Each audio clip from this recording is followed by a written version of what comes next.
Right, hi guys, this is the bike we're test driving, the new GS 2013. Hi, you're watching Eric Booper on YouTube. Eric Booster! We're going to test drive the new 2013 GS. I've owned a GS since 2007. This is a 2010 double overhead camshaft air-cooled engine, and we're going to go and test it out. So I just thought I'd tell you that before you slag me off. Catch you later, got to get a move on. Well, I can tell you now, if you're used to a GS, you're going to be shocked to hell on this one. It's very quick on the acceleration. I must say, hell, it does go. I can't find much to fault with it. It handles brilliant.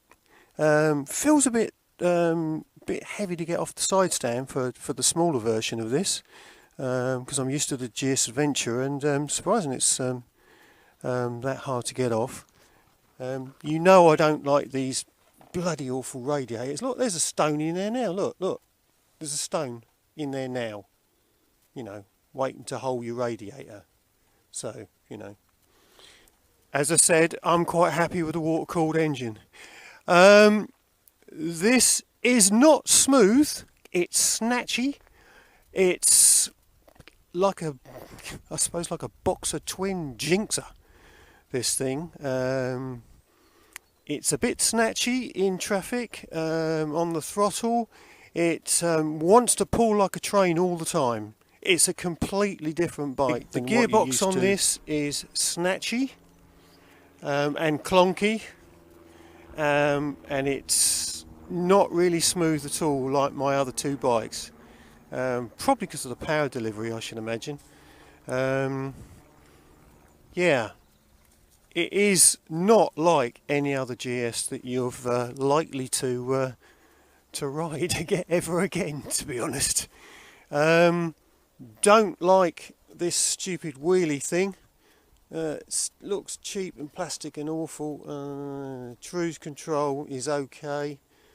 I've been on it half an hour, so you know, I've got another half an hour. I can't spend too long waffling on about it because I really want to take it for a test drive, and I'm doing this for you guys. You have to lift your thumb up to do this. This seems very cheap and nasty. Switch gear, not very happy about that. I don't think it looks very nice looking. It's this is big and ugly. This is ugly. The welding's ugly. The frame is ugly. It's ugly. It's just ugly. I don't like this sticking up. It's ugly. I don't like, as you know, all this. Good things I like about it is the clutch is in the front there now, so it's not going to take too much to get it out, and it's obviously it's a wet clutch now instead of a dry clutch. You know, the advantage is that you don't have to split the bike in half to put a dry clutch in. Disadvantages of a wet clutch is you have to use proper motorcycle oil, so if you're in Africa or somewhere, you can't just bung 2050, 1050, 030, whatever you like in the old engine, because it had a separate gearbox and a dry clutch.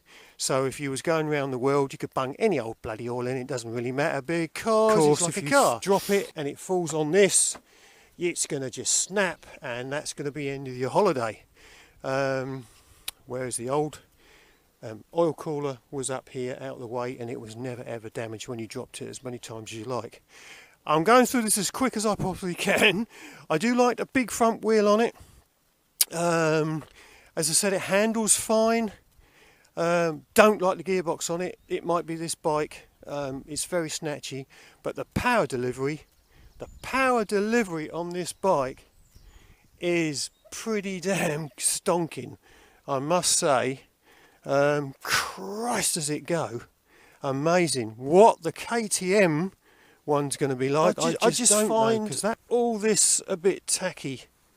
You know, all this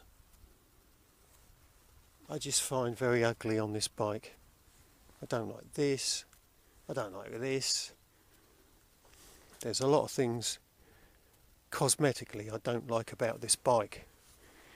But young guys out there who want a GS for fun, and for maybe a bit of touring. I mean, don't forget they don't make the adventure version of this. Crikey, that's going to go, I reckon. Yeah, I'm still open-minded about it. Anyway, look, I'm going to get on it now, and we're going to drive it with the camera on the helmet, and because I've got to get a move on. Catch you later.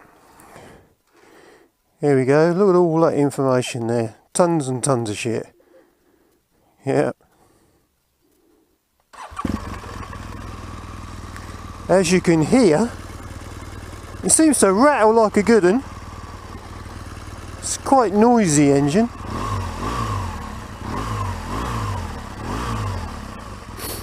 I stick it in first gear.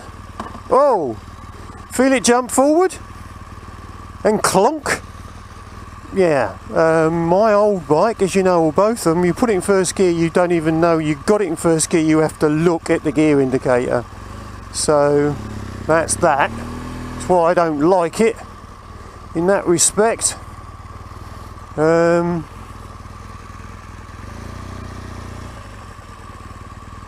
you can hear it, it's quite noisy. Put it in neutral again, and just adjust my glasses, and then we'll give it a thrash down the road, because I've got to take it back unfortunately now, so I'm doing this. Ready? Whoa! Yeah, exactly. Right, okay.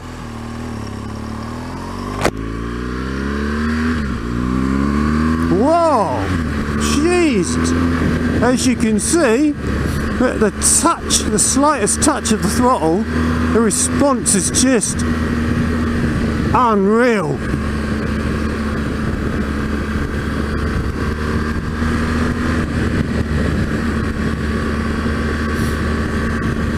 It is amazingly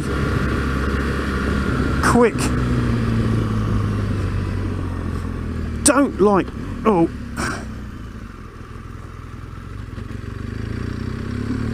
See, I've got to lift my hand up to work the indicators. Very annoying. Whoa! Feel that pull! Holy crap! Whoa! Man! This has got some unbelievable torque. And the brakes, oh yeah, I forgot to mention the brakes. The brakes are phenomenal. It handles brilliantly. It's just very raw. I mean, if you like a raw bike, you know, it's really aggressive, raw. It's not Rolls-Royce smooth like, you know, like the old air-cooled. It is a completely different bike, as you will see.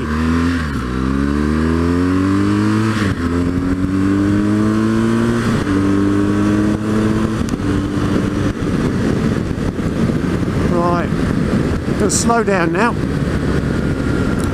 Well, that's going up through the gears. Oh, it's still in 5th gear. I'm going to put it in 6th gear now.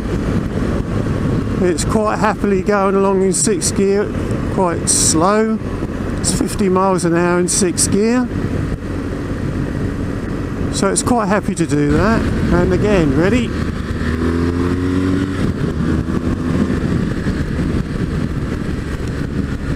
See what I mean? And we'll do the same again. We're in 4th gear now.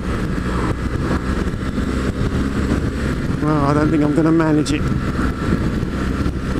Or am I? I think I'm going to run out of road.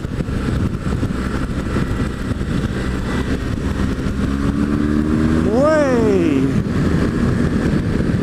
There we go. Very quick.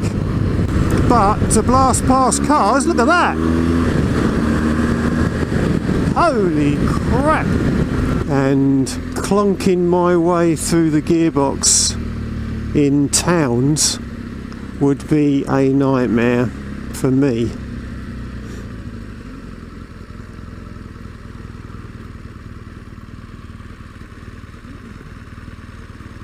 it seems to have moments where it clonks and other times where it seems to be okay. This one's got a sat-nav, which is lockable. The other thing is this piece of rubbish here. Yeah, it just wobbles all over the place when you're driving along. When you're going high speed, it's just annoying. It just flaps about all over the bloody shop. You can adjust it up and down like that, which is a good idea, but to be honest, it doesn't seem to make any difference what you do with it, so it seems pointless. Well, we're back at the BMW showroom. Look round.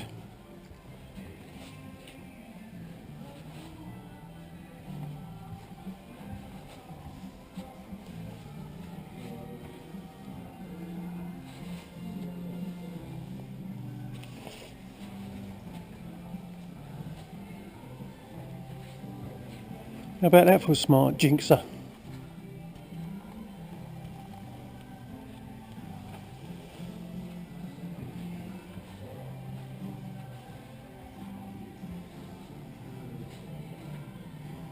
Right guys, we're home now, and the verdict is, and don't forget, if I want to buy a new bike, I can buy a new bike. You know, it's not as if I can't. So if I find one I really like, I'd buy it. Okay, so let's get that clear. The new GS is unbelievable. That engine really pulls, but for me that's not the end of it. It's got to be other things as well. So anyway, you make your mind up. You can test drive it for yourself. Don't take my word for it. This is only my opinion. Okay guys, I will not be buying one. It's probably going to take them another 30 years to get all these things right. So there we go. Catch you later.